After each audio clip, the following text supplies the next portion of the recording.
Welcome to Inside Politics with Kevin Klein, Jeff Courier, and Royce Coop, where we break down the stories shaping our country. Welcome to another edition of Inside Politics. I'm Kevin Klein, joined by two of my colleagues from the Winnipeg Sun. We have Jeff Courier and Royce Coop. Royce, who is also a professor of political sciences at the University of Manitoba. A couple of topics we want to talk about: the Manitoba deficit-bound budget. As well, let's start with the fact that a federal election is going to be called. This is being taped on Friday. The election will probably be called on Sunday. We don't know what date yet. But I saw a poll that came out today that is very interesting, especially here in Winnipeg, that the Liberals will now walk away with almost every seat in Winnipeg. We have to talk about that, gentlemen. What happened? Well, we've talked about this before, but the two most unpopular features of the federal Liberal Party were Justin Trudeau and the carbon tax. And that's what Pierre Poilievre has been hanging his hat on those two hooks for the last few years. Now, those arrows have been taken out of his quiver. Now, Royce, I'll get you to comment on this, but it's curious to see how the Liberals have spiked in the polls, not just here, but right across the country. So what this tells us then is that Canadians would like to have 4 more years of what they've had for the last 9 years. It's with these polls, you always have to say they're like a snapshot in time. You know, people could vote today. How would they vote? I wasn't really sure that Carney was going to dive into an election campaign right away. With polls like this, we know he will. They're like wrapping the Liberal bus apparently, but this really is his best shot. Things are not going to get any better than this. So we're definitely going to go into an election campaign. Jeff is right. You know, the exit of Justin Trudeau gave a big boost. Carney does have some credentials, and we know in some polls that Canadians do have some trust of him when it comes to dealing with Donald Trump, and dealing with this issue. And if he can cruise on that for the next 3 or 4 weeks into a re-elected Liberal government, that would be a coup. I'm not sure it's going to happen, but it would be something. I'm not ready to call Carney a savior for the Liberal Party. I understand that you're right. I think, Jeff, you were right. He's taken some wind out of the Poilievre sails, especially all of his platform. He announced he was going to take GST off homes for new home buyers the other day, Carney. So, I mean, he's taken another platform topic away from Poilievre. I look at the poll, and I wanted to, take myself back to statistics in school. And when you look at it, it's not necessarily a huge decline for the Conservatives. More so, the rise of the Liberals is at the entire decimation of the NDP. I mean, this is going to be an election where people say to sing goodbye. You failed this country. You are responsible, probably more so than Trudeau, for the last 9 years for propping them up. And I think that that's what we're seeing right now, is a whole ton of NDP support that just can't bring themselves to support the Conservatives for whatever reason, and they're putting it all behind the Liberals. Yeah. Jagmeet Singh's days as a party leader are numbered. His popularity and his productivity has declined with each successive election. And again, as Roy says, these polls are snapshots. But if the quote, if the election were held today, the NDP would get blown out of the water. Now, these guys have to get out on the campaign trail. They've got to get out in front of Canadians and sell themselves. Now, whether or not Mark Carney can do that, I don't know. I know that the Canadian media has generally been much kinder to Mark Carney than the British media. If you were to read some British media accounts, he was not very well thought of there in a lot of quarters. So he's going to have to get out there and deliver the goods. But so far, he's done all of the right things. He's made all the right announcements. He's skated with the Edmonton Oilers to look good there. You know, the photo ops are good. And as I say, you say I'm going to get rid of the carbon tax. This is where it gets really misleading. He says, I'm going to get rid of the consumer portion of the carbon tax. That doesn't mean that we're going to be free of the carbon tax, because if industry still has to pay the carbon tax, who do you think is going to pay for that? The consumer is, of course. So, and who gave him that idea, Jeff? That was Wab Kinew. Well, okay. And the other thing here now is when you get out into the campaign trail, if you're a Liberal incumbent and you have to knock doors, 2 months ago, you were in favor of the carbon tax. Now you're not. If some Liberal candidate, if some Liberal incumbent knocks on my door, I'm going to be poking him with a pretty sharp stick over that one. Right, but this goes back to, and Royce, you and I have talked about this before, and we've talked about it on this program, Inside Politics. What is wrong with the Canadians' memory? What's wrong with our memory? The last 9 years have devastated this country. We do not have an armed forces. We cannot protect our borders, and here we are going, "Hey, the Liberals can do it now." What's going on? Canadian politics is very leader-centered. It always has been. And I think the Carney is at a high watermark. It's really the case he's inexperienced. I've said that lots of times on this show.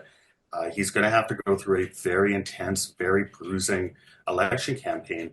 And what we've seen from Carney, I kind of feel like the more I see of him, I agree with Jeff. Like, I think the photo ops have been good, but when he's actually unscripted, when he's answering questions, when he's getting pushed even just a tiny little bit by journalists, he doesn't actually do that well. He doesn't respond well. He doesn't have the kind of little skills that politicians have that they learn on the job, that they learn while they're in the trenches. And so, this all kind of reminds me of the 1993 election. Kim Campbell came in. She was really popular for a little while. Look what happened to her. It's completely blown out of the water. The party never recovered from that. And she had a heck of a lot more experience than Mark Carney has. First prime minister in Canadian history with no elected experience whatsoever. I'd be nervous if I know they're feeling great right now, you Liberals, but I would be nervous about going to an election campaign with him as leader. Well, you know what? I go back. I think there's a lot of Canadians that are sitting there saying they want somebody who doesn't have any political experience. They want somebody who has a business background. They want somebody who has a different background, and maybe Carney gives them that.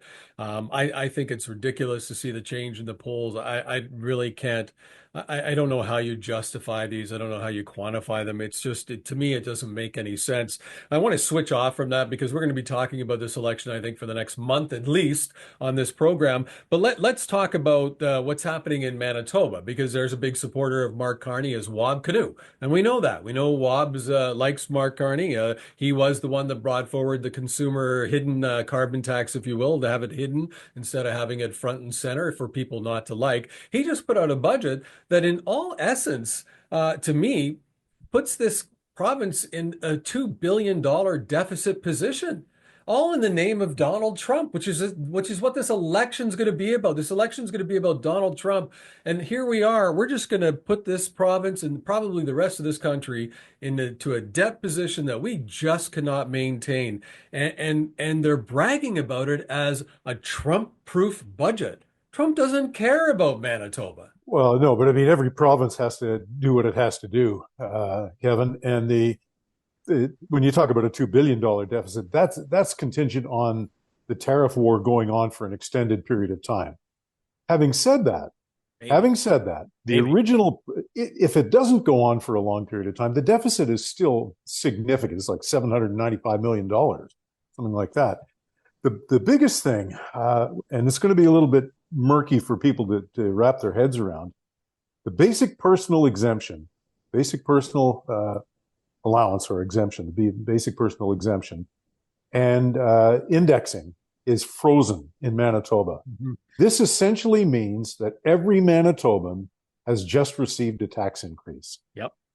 And when you're not indexing things, when you hold that BPA, it's a tax hike for everybody in Manitoba. There's almost no tax relief in this budget. There's little dribs and drabs here and there. But this budget does not make Manitoba in any way more competitive with anybody. Just as an example, the basic personal allowance here, which is the threshold at which we begin to pay provincial income tax, and that's what it is over $3,600 higher lower in Manitoba than it is in Saskatchewan. Saskatchewan's BPA is over $19,000. Ours is over $15,000. Look, there's a $3,600 difference. We're not even competitive with Saskatchewan in our tax structure. And this budget is doing nothing to help that. Great is saying, okay, we're going to freeze hydro rates for a year. Well, what do you think is going to happen next year? Yeah, it's all going Yeah, to go up. And before we get into Royce, I want to bring up this point because you had said, well, that's only if the tariffs go on. I've spent time in government, Jeff. I'm going to tell you the fact that they've got in there the $1.9 billion deficit, whether the tariffs go on or not, that money's going to get spent because the budget's going to get passed and that money is in the coffers now. They can use it for whatever they want, right? So I don't buy the excuse of Wob Canoe or any of them saying if the tariffs don't go on, we're gonna cut back. No, you're not. You have the money, you're going to get it passed, and you're going to spend it. Sorry, Royce. I just had to say that because I'm so tired of politicians playing the spin. It gets passed, they have the money, they will spend it. yeah. It's a problem with Canadian politics and with Manitoba politics that politicians have gotten much more accepting of running deficits in situations where they shouldn't be. You should maintain the capacity so that you can run deficits when you actually need to. If you need to build because the whole world economy is melting down in 2008, then do that. But then when you're in a good economic situation, then you kind of have to pay the debt down. That's how this works. But in Manitoba, if it doesn't snow enough in the wintertime, it's like, oh, now we have to run a deficit because the hydro didn't make enough money. So yeah, there's a bigger problem here in both Canada and Manitoba. And I think one thing that hasn't been talked enough about is that even if this budget, it has some relief, some tax relief, it doesn't really have tax cuts. There's taxes going up in other places. In Winnipeg, city taxes, some of the school districts are posting massive tax increase.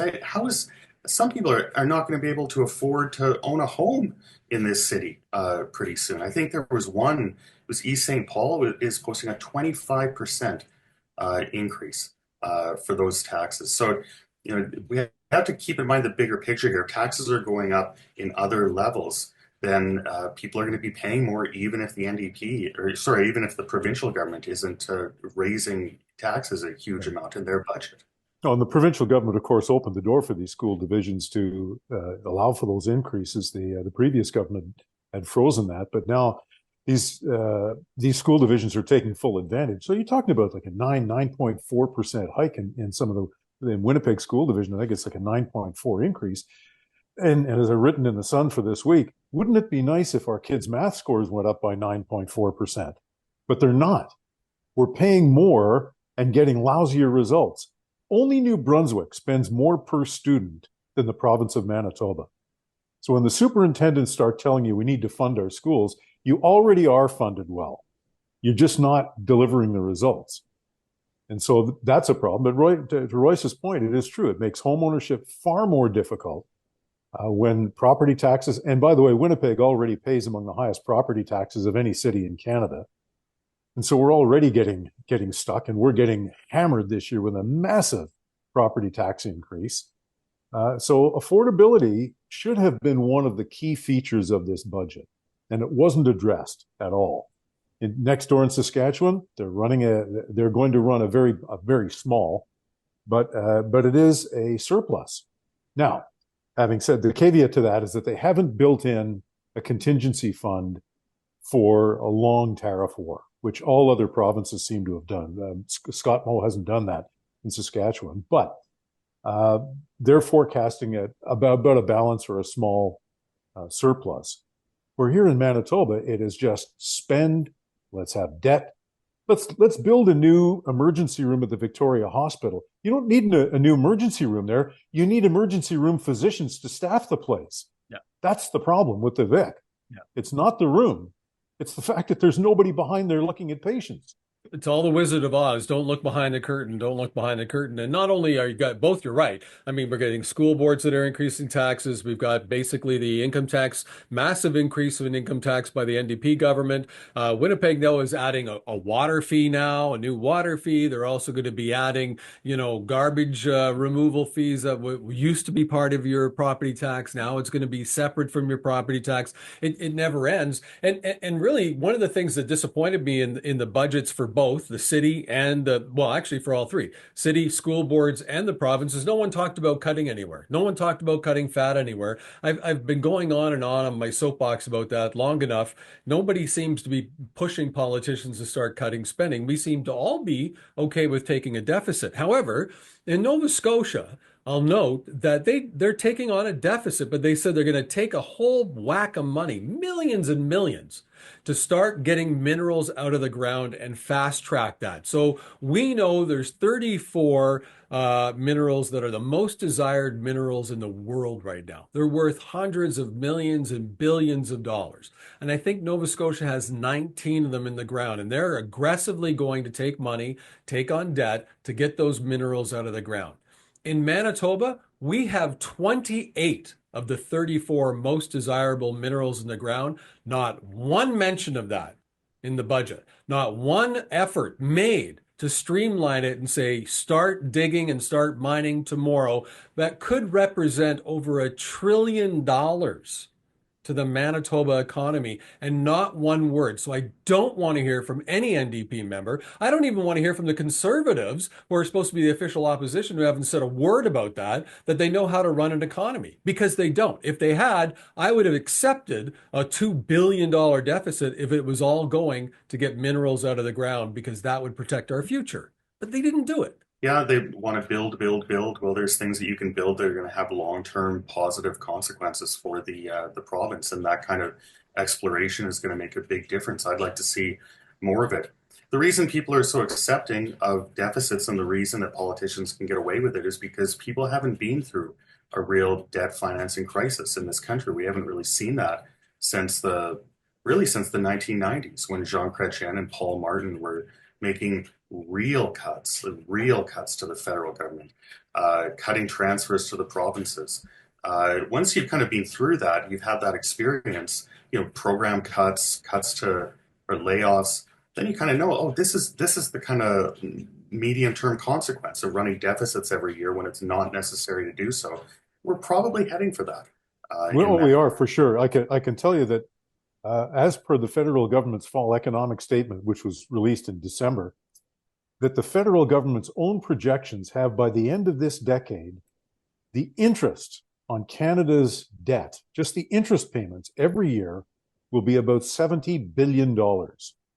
That's what we'll be paying just to service our debt by the end of this decade. $70 billion every year for nothing. Bye-bye healthcare.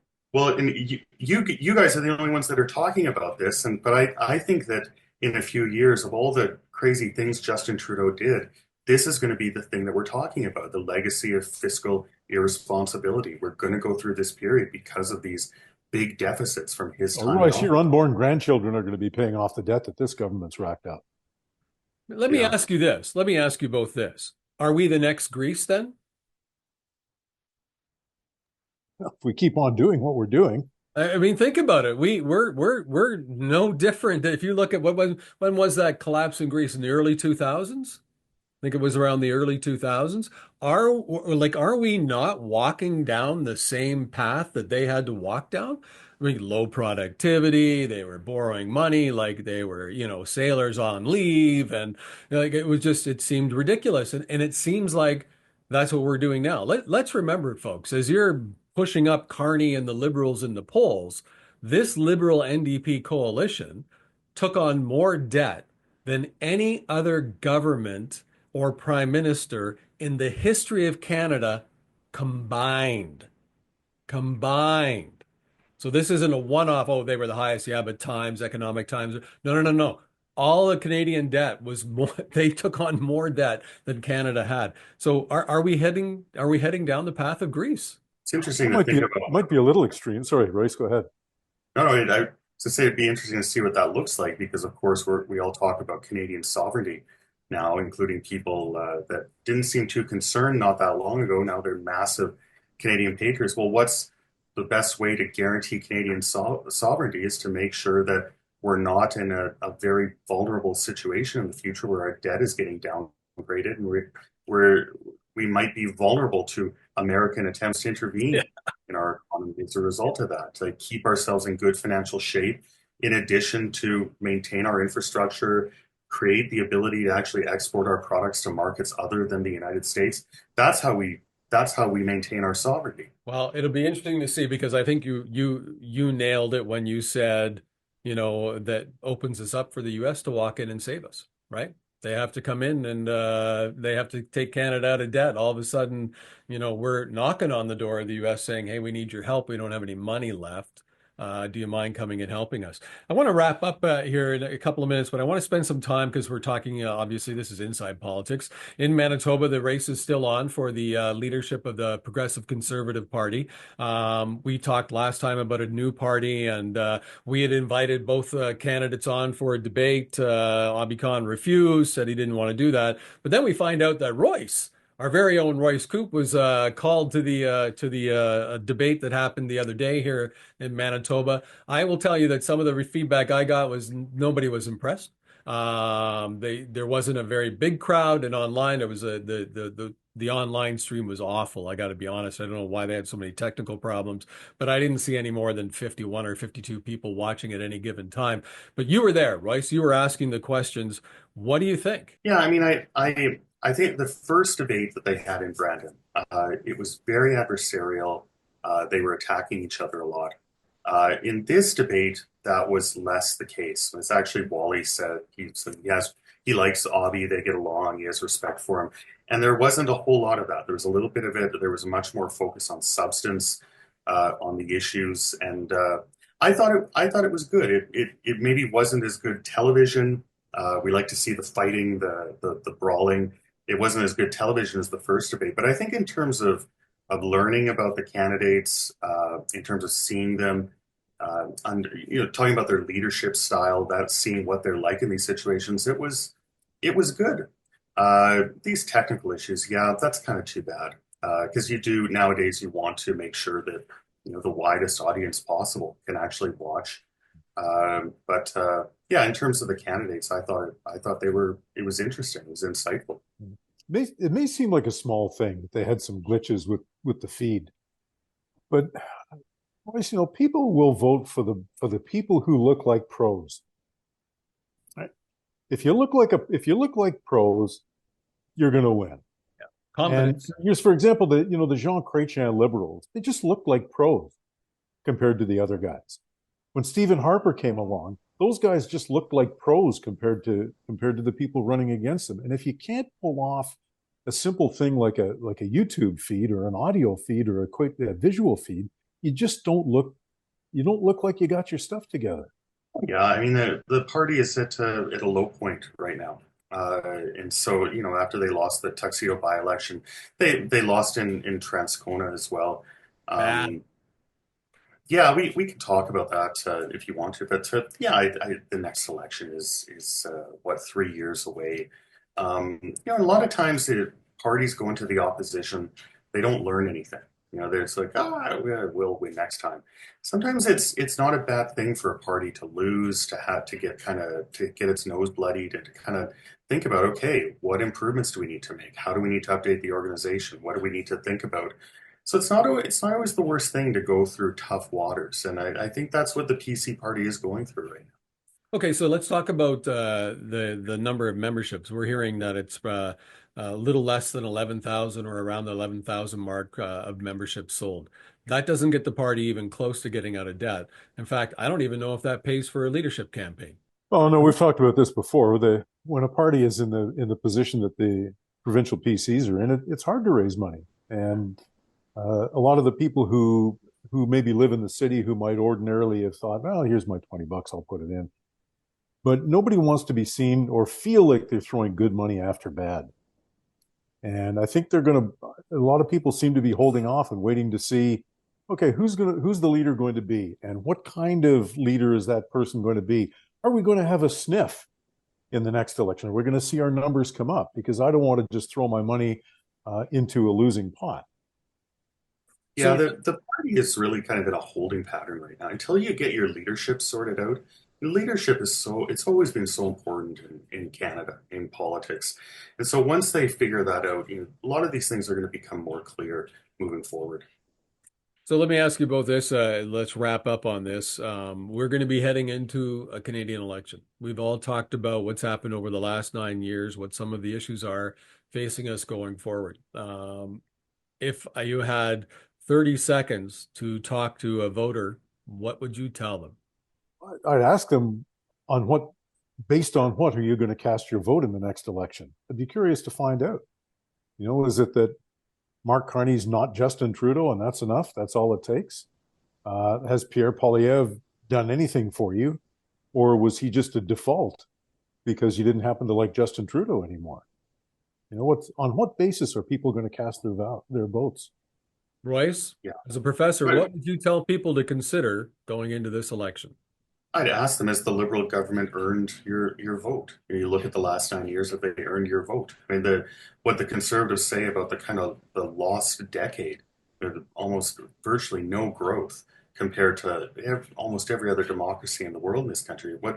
We got to keep that in consideration. I mean, I don't ever want to tell people what to think or how to vote, but I mean, it doesn't really take that long to look at the evidence and say, I'm really not sure that the Liberals have earned the opportunity to serve in government again, especially when the government is 80% it's Trudeau era ministers are in the cabinet right now. Carney returned them. So I would encourage people, look at the record.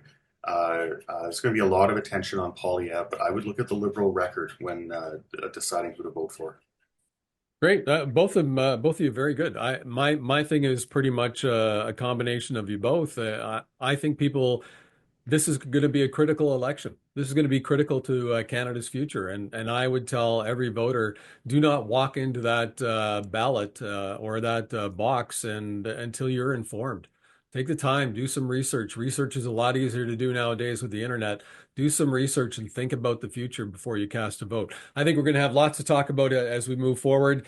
Things are going to be coming up, and we'll talk about them more and more as they do pop up. I look forward to having those conversations. If you like the show, please follow us on our YouTube page and make sure you like and share this video. Gentlemen, thank you again. We'll talk next week.